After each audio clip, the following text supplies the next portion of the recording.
Ba-da-ba-ba-ba-ba-ba. New video. Ba-da-ba-ba-ba. New video. Ba-da-ba-ba-ba. Baya. New video. Baya. Baya. New video. Ba-da-ba-ba-ba. Meanwhile, welcome to another installment of the D and D Show, the Dropout and Debrief Show, Episode 1. Shouts out to the Dirty Nation. Shouts out to all the affiliates, the people that fuck with us. Shouts out to y'all. Shouts out to the people that keep the prison genre alive. And shouts out to everybody that sees through the bullshit. New video. So at first, I promise you, I was gonna do some crash out shit. But I learned from the first time when I released that Homie Love video, it offended people that I had no intentions on offending. So I wasn't gonna do that. That's dirty pool. What I am gonna say is, you could have gave me more than a short, Holmes. You gave me a fucking short. That's all the fuck I get. You call me. You read the bylines of 60 Days In. And that's all I get? A short? Fuck. I better step it up, Holmes. Shit. Problems with Dubs, all he gives you is a short. He tries to use psychology. I'm not gonna pay attention to you. He'll go away. He'll go away. So on today's episode, we pulled up the Title 15 debriefing process. Section 3378.5. Let us begin. The debriefing process in the California Code of Regulations is a formal process that determines if an offender has left a security threat group, STG, security threat group. That means if you was a Southsider, you're no longer a Southsider. If you're an MA, you're no longer MA. And the reason I said them two is because they got the highest dropout rate. If you're a Wood, they want to make sure that you ain't with the functioning Woods. Cause not the regular Woods, but I'm talking about the political Woods.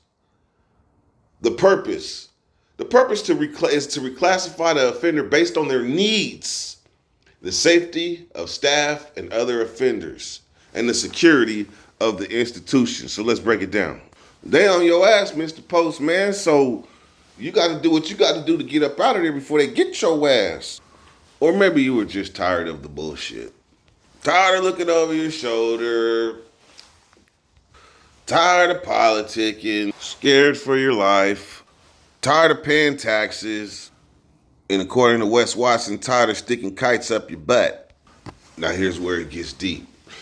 The debriefing process may include an interview phase and an observation phase, because the defenders can debrief, they can terminate it at any given time. So I'm gonna answer both at the same time. Interview phase, the observation phase. That means they put you back out there amongst the peoples, and they want to see for sure that the information you gave them is valid. And that you have indeed changed your life. You can't have both. You can't have one without the other in a debriefing process. You got to change your life and leave them peoples alone. And your information got to be valid that you gave them. And you can terminate at any time. You can be like, I don't want to do this no more, Holmes. But obviously you didn't. You did a good job. You did a good job, bro. Eligibility.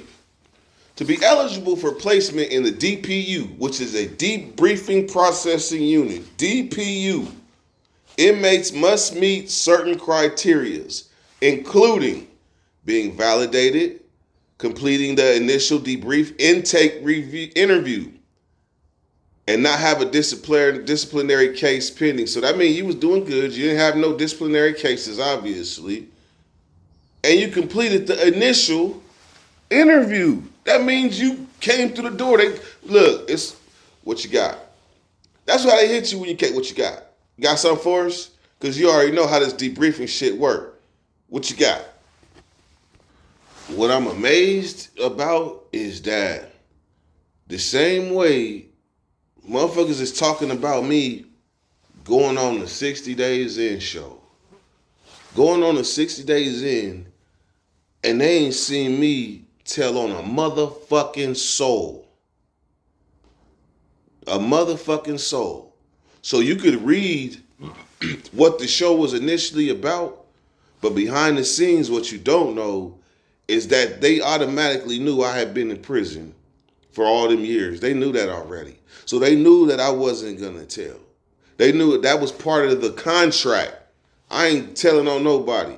What I am gonna do is find out what's wrong with this jail and report the fucked up circumstances that they got up in this motherfucking jail, such as health care, the food, the response to medical emergencies, supplies, toilet paper, shit like that. I've been in enough jails across the country to know what's right and what's wrong. And I did enough time to know what's right and what's wrong. So if you really think I would sacrifice a 20-year stand-up career, and I'm not saying that prison is kind of a badge of honor if you survived that time, the 90s, if you survived that time, it's still kind of like something because it show what you made of.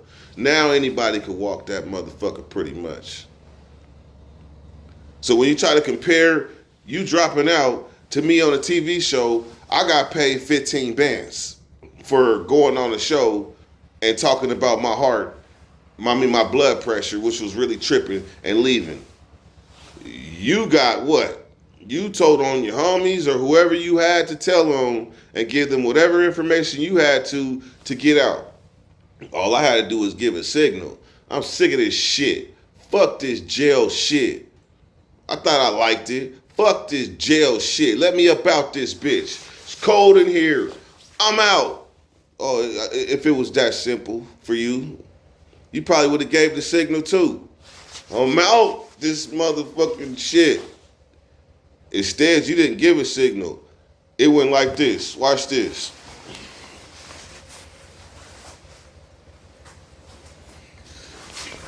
Yes. How you doing, ma'am? Hey, how you doing, sir? How you doing, Captain? How you doing, Lieutenant? Sergeant? Yeah, I recognize you from the yard. Yeah. Yeah. So, what I got for y'all is hold on. I don't want you guys to see my eyes. I'm hurt that I have to do this. Yeah. So, Victorio, he's the one. He's the real run. He's the real runner of the motherfucking CMB. He the real motherfucker. Sick of this shit. They taking all my food. They're trying to write my hyena. They're making me mandatory to go to the yard and work out. And I heard Big Paco wants to whack me. So what did Dubs do?